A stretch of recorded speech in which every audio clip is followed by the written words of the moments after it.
BD Law, o podcast sobre desenvolvimento de negócios no mercado jurídico. Este podcast conta com o apoio da CRWA, uma agência digital especialista em web design, e-commerce, websites e marketing digital. CRWA, há 14 anos empregando performance e resultados de comunicação. TKRA Contabilidade, a contabilidade certa para o crescimento da sua empresa. Já ouviu falar em Legal Design? Não? Procura por Bits Legal Design, criando documentos que qualquer pessoa entende. A área de direito imobiliário é responsável por regulamentar as relações jurídicas envolvendo bens imóveis, como compra, venda, locação, regularização, registro, financiamento e posse de propriedades. Ela abrange a elaboração e análise de contratos, resolução de disputas sobre posse e propriedade, questões relacionadas ao uso capião, bem como acompanhamento de processos de regularização fundiária e urbanística. E esse é o tema de hoje no BD Law, o podcast sobre desenvolvimento de negócios no mercado jurídico. Sejam muito bem-vindas e bem-vindos, eu sou o seu host, Gabriel Bidini, especialista em desenvolvimento de negócios no mercado jurídico. Estamos aqui com Robson de Oliveira, advogado, especialista em direito imobiliário, mestre em direitos humanos pela Universidade Pablo de Olavide, Sevilha, vencedor do Chambers Diversity and Inclusion Awards de 2019 e 2022 na categoria Future Leader, Minority Lawyers, cofundador e membro do Comitê de Raízes do Demarest Advogados, coordenador do projeto Incluir Direito e autor de diversos artigos. Robson, seja muito bem-vindo e obrigado por aceitar o nosso convite. Eu que agradeço, Gabriel, a oportunidade e a possibilidade de falar um pouquinho aqui da minha trajetória nesse programa seu aqui, que muito me agrada. Ah, que bom, Robson. Robson, então conta um pouquinho aí já da sua história pra gente, como que você chegou no direito imobiliário, de onde que você veio, como que você foi parar no direito. O direito imobiliário, né, ele sempre me atraiu pela complexidade e relevância, né, que ele tem para o desenvolvimento social e econômico do país, né. Eu iniciei minha trajetória, né, com interesse profundo nas questões ligadas à propriedade e aos direitos, né. E ao longo dos anos eu fui me especializando, né, percebendo que essa área vai muito além das transações comerciais. O direito imobiliário, ele envolve temas como regularização fundiária, urbanística, a função social da propriedade, a proteção das populações vulneráveis, né, em casos de desapropriação ou de regularização de áreas ocupadas por comunidades tradicionais também. A minha experiência de quase 17 anos no mesmo escritório, que é o Demarest, né, proporcionou para mim uma visão muito ampla sobre o mercado imobiliário e a importância de garantir a segurança jurídica em todas as fases de transações também. Foi por isso até que eu fiz a especialização, né, e a pós-graduação na área, né, e mesmo quando eu parti para os estudos do mestrado, né, eu busquei olhar o direito imobiliário na perspectiva dos direitos humanos, né, discorrendo sobre a garantia da titulação das terras pelas comunidades quilombolas, né, o que proporcionou um amplo estudo sobre o direito imobiliário no Brasil, desde os primórdios tempos, quando foi colonizado. Essa visão ampla garante, na minha percepção, né, uma grande segurança na minha área de atuação, né, ciente de que não haverá pontos cegos, e na análise de demandas também sobre minha responsabilidade, faz com que eu me sinta muito mais seguro e confortável em atuar nessa área que eu gosto muito. Ah, muito legal, Robson. E que curiosidade mesmo, como que você foi parar no direito? Você sempre quis ser advogado? Qual que era a sua história nisso? Não, cara, na verdade eu fui parar no direito por acaso, né, eu era da área da saúde antes e depois eu fui para a área do direito porque, né, eu tinha um carro e eu tinha acabado de comprar o carro, saí de uma loja e não tinha feito seguro do carro, e eu estava parado no farol, na Avenida do Estado, o caminhão veio e arrebentou meu carro. Nossa. Aí entrei com uma ação no JEC e chegando lá no JEC, eu achei que a pessoa que estava lá era minha advogada, entre aspas, né? Uhum. E na primeira proposta que me fizeram, ela falou para eu aceitar. E eu falei, como vou aceitar? Eu estava certo, eu não estava errado. Uhum. Aí eu falei, chegou uma hora que eu fiquei tão irritado com a pessoa que estava supostamente me auxiliando, que eu falei, não, deixa que eu negocio com a parte contrária. Aí, resumindo, né, eu recebi todo o valor que eu gastei e falei para a pessoa que estava supostamente me auxiliando, eu falei, tá vendo, se eu tivesse aceitado a primeira proposta? E aí eu saí de lá e falei, eu vou fazer direito para nunca mais depender de ninguém para me defender. Pô, sensacional, Robson. E foi assim que eu comecei a migrar da área da saúde para a área do direito. Bom, foi uma bela mudança. Acho que você fez uma boa escolha, né, ou não? Com certeza, não me arrependo da escolha que fiz. Ah, que bom, Robson. E, Robson, eu queria saber, né, como que o direito imobiliário, agora voltando ao nosso tema, Como o direito imobiliário se relaciona com as outras áreas e qual que é a importância? Ou é algo que é fechado em si? O direito imobiliário, né, ele é essencial para regulamentar as relações jurídicas envolvendo bens imóveis, como compra e venda, locação, arrendamento, regularização e financiamento de propriedades rurais e urbanas, né? Ele abrange, inclusive, a elaboração e análise de contratos, né, resoluções de disputas sobre propriedades e posses, questões ligadas a uso capião, acompanhamento de processos de regularização fundiária e urbanística, né. O objetivo, né, dessa matéria específica é garantir segurança jurídica às partes envolvidas, promovendo a organização territorial e o uso adequado do solo e, consequentemente, o desenvolvimento econômico e social. Ah, muito bacana. E a gente estava pensando aqui, estava conversando com você outro dia, e você me falou que um tema, né, que a gente estava vendo que estava em voga é atualmente a aquisição de imóvel rural por estrangeiros, né? Eu queria saber se você poderia falar um pouco para a gente sobre a importância do tema e como que ele impacta no agronegócio, que é tão importante para o país, né? O direito imobiliário, né, só até complementando um pouquinho, né, a outra informação lá que eu passei, né, o direito imobiliário ele acaba se relacionando com várias outras áreas do direito, né? Eu sempre digo que, para as pessoas mais jovens, que a área do direito imobiliário é uma das melhores áreas do direito. Por quê? Porque ela acaba se relacionando com todas as outras áreas do direito, como o direito civil, tributário, ambiental, penal, empresarial, né? Por exemplo, nos contratos de compra e venda e locação de imóveis, né, a conexão com o direito civil ela é muito clara, né? A relação com o direito tributário, por exemplo, se dá no que diz respeito aos tributos incidentes, né, sobre os impostos, né? Então, por exemplo, o ITBI, né, ou ITCMD. Além disso, né, nas questões ambientais, como a preservação de áreas de proteção, né, a gente tem que ter o direito imobiliário na frente para fazer o diálogo com o direito ambiental, né? Então, no que se refere também, por exemplo, ao direito penal, ao direito imobiliário, né, se relaciona com os crimes ambientais, esbulho possessório, por exemplo, né, por exemplo, nesses crimes ambientais ocorre, por exemplo, né, transações imobiliárias, né, que decorrem do uso irregular das terras, como desmatamento em áreas protegidas ou construções, em desacordo com as normas ambientais, né, e situações que podem gerar, inclusive, responsabilização criminal, né? Então, se você tratar, por exemplo, pelo esbulho possessório, que é o ato de retirar alguém da sua posse de forma violenta ou clandestina, pode envolver ações judiciais com repercussões penais também, né, visto que a invasão ou a desapropriação irregular de imóveis acaba configurando crime, né? Então, esses exemplos acabam demonstrando como o direito imobiliário também demanda uma compreensão das implicações penais que podem surgir em inúmeras disputas fundiárias e questões de uso da terra, né?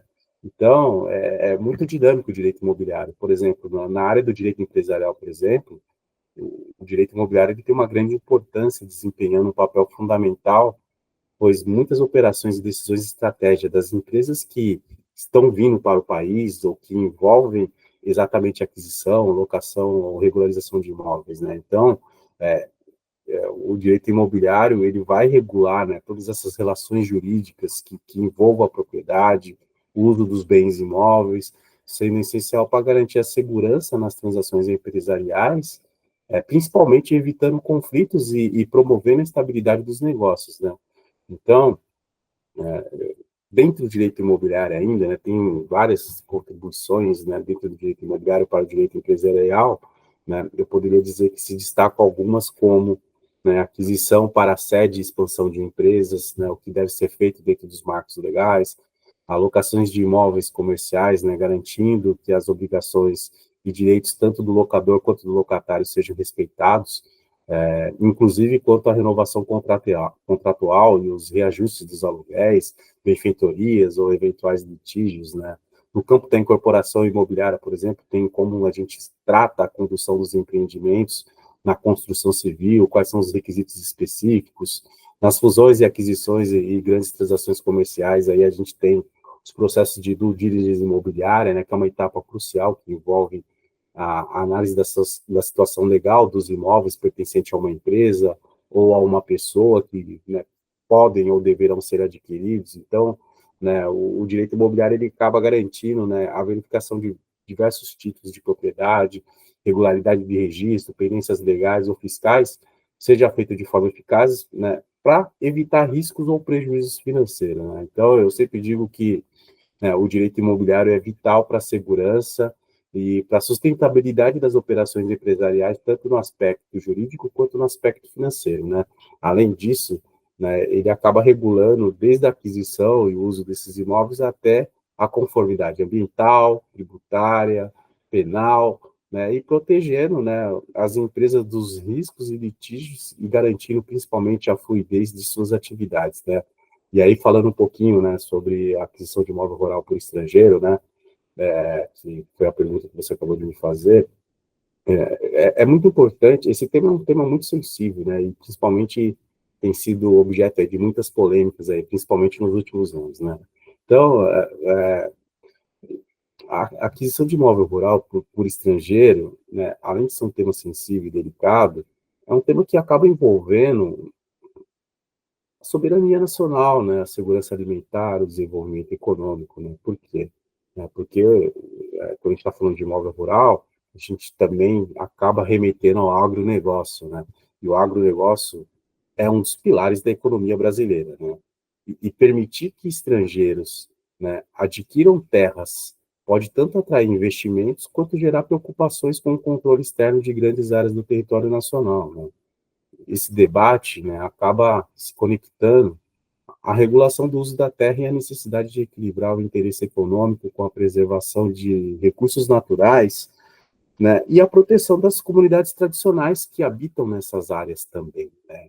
Então, atualmente, inclusive, né, o Supremo Tribunal Federal, o STF, ele está analisando a constitucionalidade das regras sobre a aquisição de imóveis rurais por estrangeiro, né? Por quê? Porque toda a discussão hoje está girando em torno da compatibilidade dessas regras com o princípio da soberania e da segurança nacional. Principalmente porque aqui a gente está falando de normas, né, que são da década de 70, né, e precisam ser revistas, né, e é necessária essa discussão, né. Atualmente, né, o STF está debatendo se a legislação vigente que impõe as restrições à compra de terras por estrangeiro deve ser flexibilizada ou mantida, né? Esse julgamento, né, terá um impacto significativo no agronegócio, pois a flexibilização pode atrair maior volume de investidores, né, estrangeiros, enquanto a manutenção das restrições pode, né, que visa proteger os interesses nacionais em áreas estratégicas, né, pode diminuir, né, o, né? Portanto, o que eu quero dizer com tudo isso é que aqui a gente tem uma questão que vai para além da economia, pois ela acaba envolvendo debates profundos sobre a preservação da soberania, né, territorial e a segurança nacional.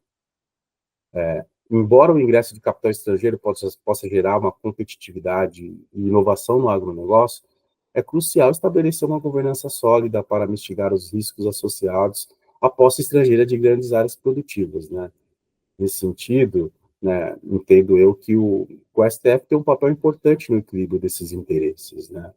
E por conta disso, inclusive, dessas discussões, hoje a gente tem, tramitando no STF, né, uma ação que é a DPF 342, né, que foi ajuizada em 2015, e é considerada, né, um caso relevante em análise pelo STF, porque discute a aplicação da lei que regula a aquisição de imóveis rurais para o estrangeiro, que é a Lei 5709 de 71, né, principalmente no que tange o seu artigo 1º e parágrafo 1º, que impõe as restrições à aquisição de imóveis rurais por empresas brasileiras com capital majoritariamente estrangeiro, né? E aí, aqui eu quero deixar claro, né, que eu estou discutindo aqui, eu não estou discutindo que as restrições específicas, especialmente em área de fronteira, visando proteger a soberania nacional e garantir o uso adequado dessas terras, são importantes. Pelo contrário, né, eu entendo que sim. No entanto, entendo que também outras reservas são impostas, né, a empresas com capital estrangeiro, parecem violar, né, os princípios, né, e as garantias constitucionais relevantes e irrenunciáveis que nós temos esculpidos na nossa Constituição Federal, como, por exemplo, o princípio da livre iniciativa e o da igualdade, né? Nesse sentido, A aquisição de imóvel rural por estrangeiro atualmente, né, como eu já havia mencionado, ela é regida pela Lei 5709 de 71 e tem um decreto também, que é o 74965 de 74, que regulamenta essa lei, né? Então, ele impõe limitações para que aqueles que desejam adquirir imóveis no Brasil, por exemplo, né, como, por exemplo, né, é necessário que tenha uma residência ou autorização para funcionar no Brasil, tanto para a pessoa física como para a pessoa jurídica, né? Outro exemplo, por exemplo, efetiva exploração da terra, né? Outro exemplo que a gente pode citar aqui, o limite de tamanho de área, né, e autorização até do próprio INCRA, né, para que possa fazer dessas aquisições, né? E aí, né, a celeuma que se dá, né, nesse novo tópico envolvendo a aquisição de imóvel rural por estrangeiro, né, se remete principalmente por conta da emenda constitucional número 6 de 95, que acabou revogando o artigo 171 da Constituição Federal, né, e por conta disso, a empresa brasileira detida por maioria de capital estrangeiro ou controle estrangeiro foi equiparada à empresa, né, de capital nacional, né? Sendo assim, né, os investidores estrangeiros que desejavam, né, adquirir terras no Brasil deveriam constituir uma sociedade brasileira. E era isso que a gente fazia, né, até 2010. Por quê? A empresa que era constituída no Brasil, ela era considerada uma empresa nacional, independente se ela tinha maioria de capital estrangeiro ou não. No entanto, né, em 2010, por meio de um parecer, né, que foi o parecer da AGU, né, número 1 de 2010, determinou que as limitações e as restrições impostas pela Lei 5709 de 71 voltariam a ser aplicadas às empresas brasileiras de capital estrangeiro. Ou seja, não bastava eu simplesmente ter uma empresa constituída, né, aqui no Brasil, com as leis do Brasil. Se ela tivesse maioria de capital estrangeiro, ou se tivesse controle de estrangeiro, ela era considerada uma empresa estrangeira, o que é um absurdo na minha percepção, porque se ela está sendo regida pelas normas do Brasil, ela se submete a todas as regras brasileiras, né? E aí, né, com esse parecer, né, essas empresas passaram a depender de autorização do INCRA, né, ou até mesmo do Congresso Nacional para realizar, né, aquisições e arrendamento de imóveis rurais para o estrangeiro, né? Obviamente que eu, como, né, um jurista, né, um advogado, entendo que não é possível, né, que se acolha um parecer, né, que possa dar uma interpretação restritiva à Constituição Federal, né? Afinal de contas, né, o parecer, infelizmente aqui neste caso, no Brasil, está tendo uma força maior do que a própria lei, que entende que empresas constituídas sob a legislação brasileira, né, são empresas nacionais. Então, o parecer ele vai além, né, da competência dele, e nisso, né, ele acaba esvaziando, inclusive, que o próprio legislador pretendeu ao revogar o artigo 171 da Constituição Federal, quando aprovou a própria emenda constitucional número 6 de 95. Né? E aí o parecer da AGU traz de volta o texto da Constituição que não tem mais vigência, sem o devido processo legislativo legal para isso, que, na minha percepção, é inadmissível, né? E aí eu fico sempre naquele dilema, né? Os clientes começam a perguntar, tem segurança jurídica? Como que você pode, né, fomentar as discussões nesse sentido com o investidor estrangeiro se eu tenho um parecer que hoje tem mais força do que a própria norma, né? E isso é muito complexo, né? Porque isso acaba afetando toda a cadeia, né, que eu já mencionei aqui para vocês, né? E esses impactos econômicos dessas mudanças são evidentes, né? Assim, e as restrições impostas, elas acabam impactando, né, significativamente o mercado e principalmente diminuindo o investimento, né, no país inteiro, né? Vale destacar, inclusive, que os investimentos estrangeiros, né, eles representam um papel importante na economia, né? E eles fazem e trazem, de fato, um impacto fundamental no crescimento e no desenvolvimento do país. E aí fica evidente também o influxo dos recursos financeiros, né, o fortalecimento da indústria e dos serviços e a geração de empregos em áreas como a agricultura e a manufatura, né? Então, não se pode esquecer que esses investimentos são acompanhados de novas tecnologias e processos de produções modernos, né, que proporcionam acesso, né, do Brasil a mercados internacionais, como mais investimentos em parcerias comerciais, aumentando, inclusive, né, as exportações e diversificando as fontes de receitas, né. Então, a decisão do STF sobre essa DPF, né, que é a arguição de descumprimento de preceito fundamental, que é a número 342, ela vai ter aqui impactos significativos, né, porque se ela for julgada procedente, né, ela vai potencializar a aquisição de terras por empresas brasileiras com capital estrangeiro e vai aquecer o mercado, né, gerando investimentos e empregos e principalmente o desenvolvimento do país. Por outro lado, né, se ela for julgada improcedente, mantendo as restrições atuais, com a vigência da legislação atual, ela vai limitar, né, o acesso à propriedade de terras no país e, consequentemente, o mercado vai perder muito investimento que vai, né, não só investimento na produção, mas acaba, né, tendo um investimento, perda também, né, de recursos que vai alterar o nosso PIB interno do país, né? É uma coisa muito clara, né? E eu espero que, né, os ministros do STF, ao julgar essa ação, que eles tenham essa percepção e dimensão de tudo que isso pode acontecer se esse parecer de fato for considerado válido, né? Claudio, isso é muito interessante. É um tema, assim, é bem complexo, né? Assim, e é bacana que você traz esses apontamentos, assim, é bem bacana. Eu nunca tinha olhado para esse lado e é interessante mesmo. Sabe que eu trabalhei um tempo, né, com direito imobiliário, assim, e a área é muito bacana porque você vê a importância, né, das terras, dos imóveis, de como você, tanto para a pessoa física quanto para a pessoa jurídica, né, e como tem um impacto no seu dia a dia. Eu queria saber se é possível você contar algum caso que fez você ir para a área de direito imobiliário e falar, putz, isso daqui me brilhou o olho, e só para quem está pensando em ir para seguir para a área, para conhecer assim, o que faz assim te brilhar o olho. Tudo bem que tem essas questões super interessantes, mas eu queria saber se tem algum caso que você pode contar.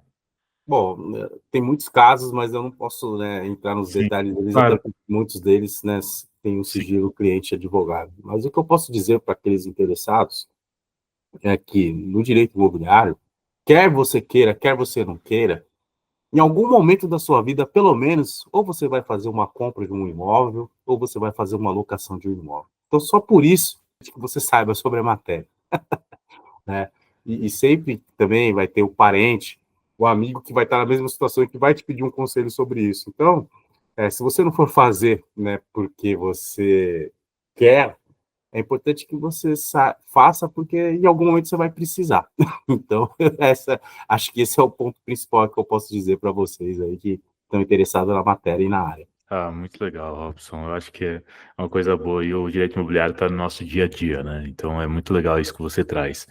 E, Robson, mudando um pouco de assunto, você falou da sua experiência na área de direitos humanos e eu queria saber, na sua opinião, eu queria saber se o Brasil está avançando na proteção dos direitos humanos e quais são os maiores desafios nesse campo. O Brasil tem registrado avanços significativos, né, na promoção dos direitos humanos, né, principalmente nos últimos anos, né.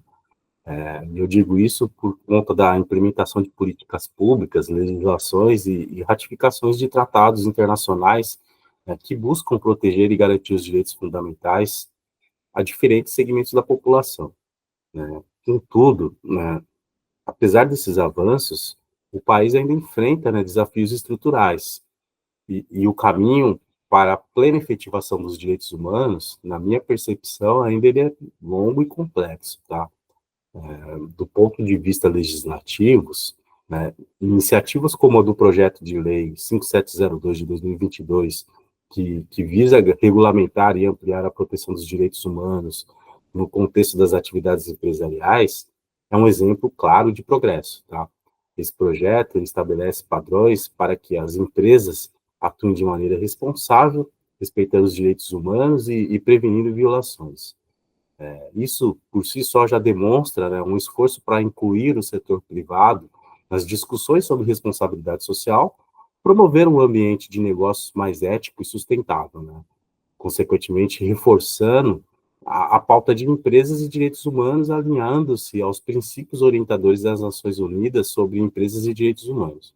adotando, né, que foi, né, adotado em 2011, né, estabelecendo que tanto os estados quanto as empresas têm responsabilidades claras na prevenção e reparação de violações de direitos. No campo das políticas públicas, o Executivo também vem trabalhando de forma incisiva na formulação e implementação de programas que visam promover a dignidade humana.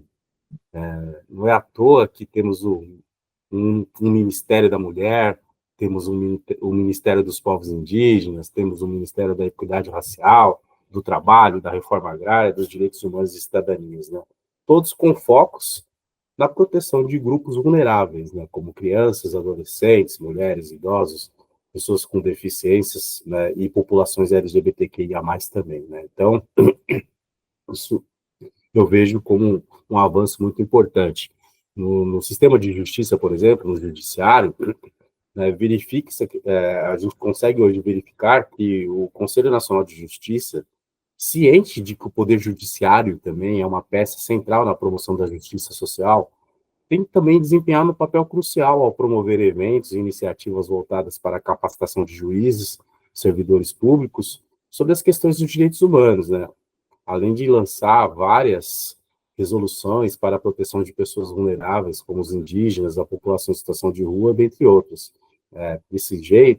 Dessa forma, né, entendo que o CNJ contribui para a construção de um ambiente jurídico mais inclusivo, né, e ciente dos desafios enfrentados pelas populações vulneráveis também. Obviamente que, apesar desses avanços institucionais, o Brasil ainda enfrenta uma série de desafios na implementação dessas políticas públicas, né?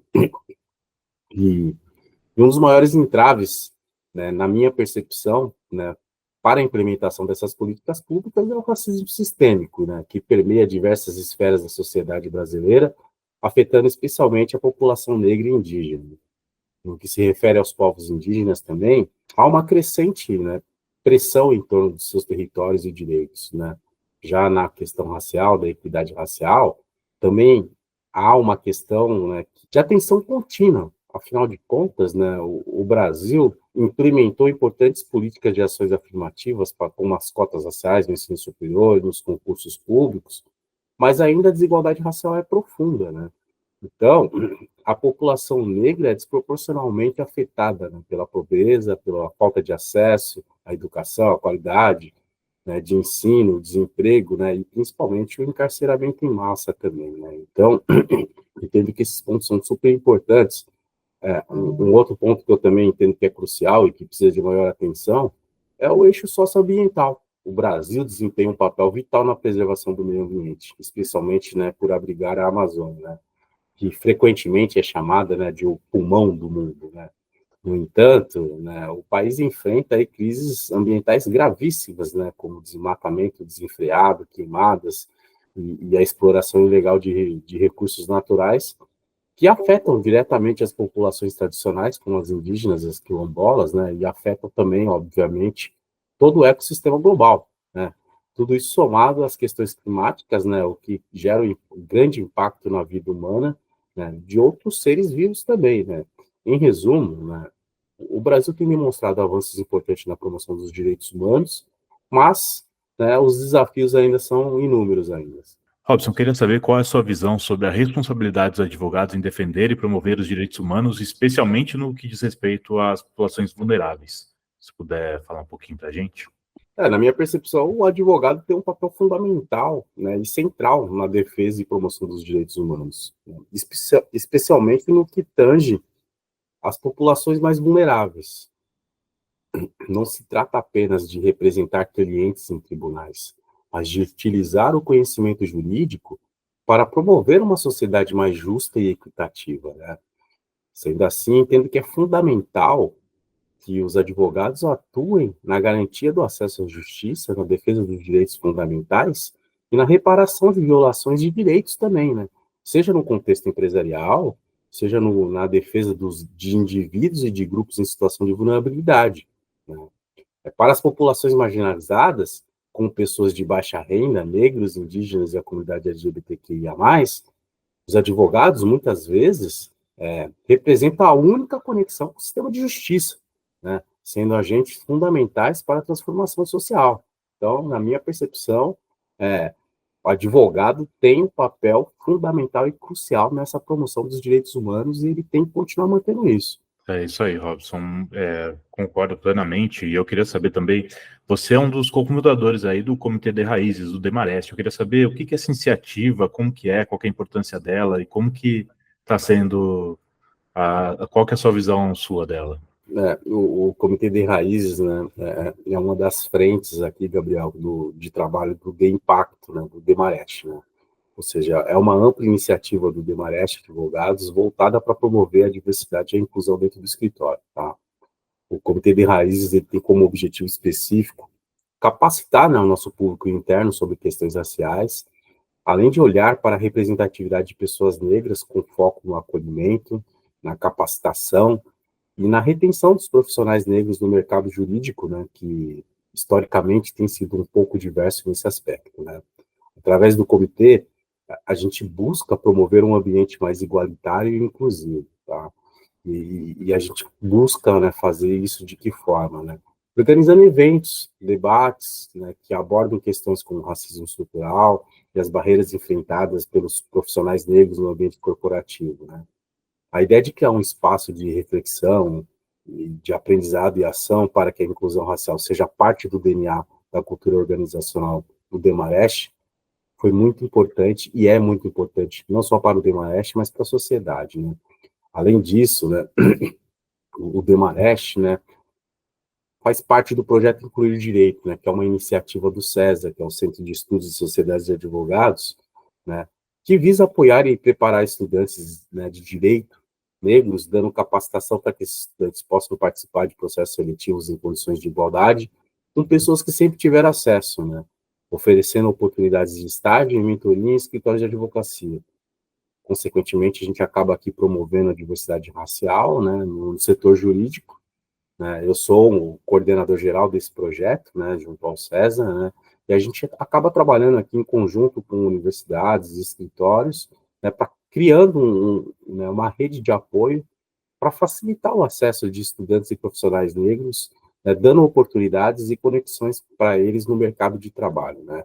O Demarest também conta com comitês voltados para a promoção de outras, né, dimensões de diversidade, né. A gente tem, por exemplo, na questão de gênero, o comitê de mulheres, né. A gente tem também, né, o nosso comitê que a gente chama de D+, que trabalha com a inclusão de profissionais LGBTQIA+. A gente tem o nosso D Pro Bono, que cuida de realizar atividades pro bono, né. Então, a gente também tem o T Toda Crença, que trata da liberdade religiosa, né. Então, eu sou muito feliz de trabalhar no Demarest, porque, de fato, é uma instituição que está muito além do seu tempo, né, está cada vez mais avançada nas questões, né, voltadas aos direitos humanos, e principalmente é uma empresa, uma instituição que tem esse olhar voltado, né, para, né, o acolhimento de todas as pessoas que aqui estão, né? Então, isso mostra que a instituição, de fato, está preocupada com o bem-estar social de todos os seus colaboradores, independente de cor, religião, sexo, opção sexual, orientação sexual, né, na verdade.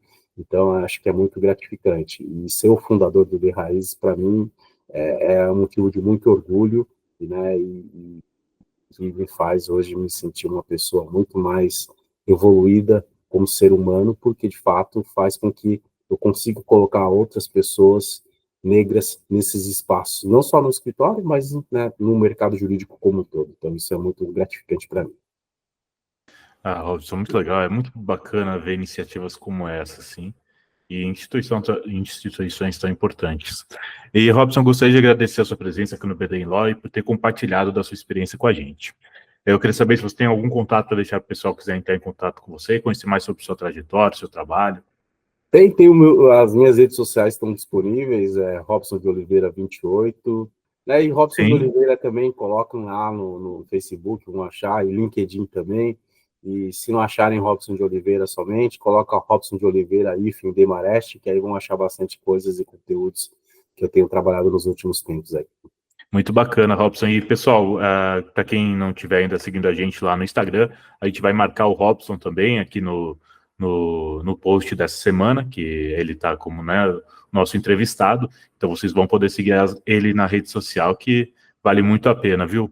Então é isso aí, pessoal. A gente vai ficando por aqui. Não deixe de nos seguir nas redes sociais, que estamos lá no Instagram, no @BDinLaw, e no meu LinkedIn, Gabriel Bidini, onde vocês vão encontrar conteúdo sobre desenvolvimento de negócios e mercado jurídico. Este é o BDinLaw, o podcast sobre desenvolvimento de negócios no mercado jurídico. A gente vai ficando por aqui. Nos vemos no próximo episódio e até lá. BDinLaw, o podcast sobre desenvolvimento de negócios no mercado jurídico. Este podcast conta com o apoio da CRWA, uma agência digital especialista em web design, e-commerce, websites e marketing digital.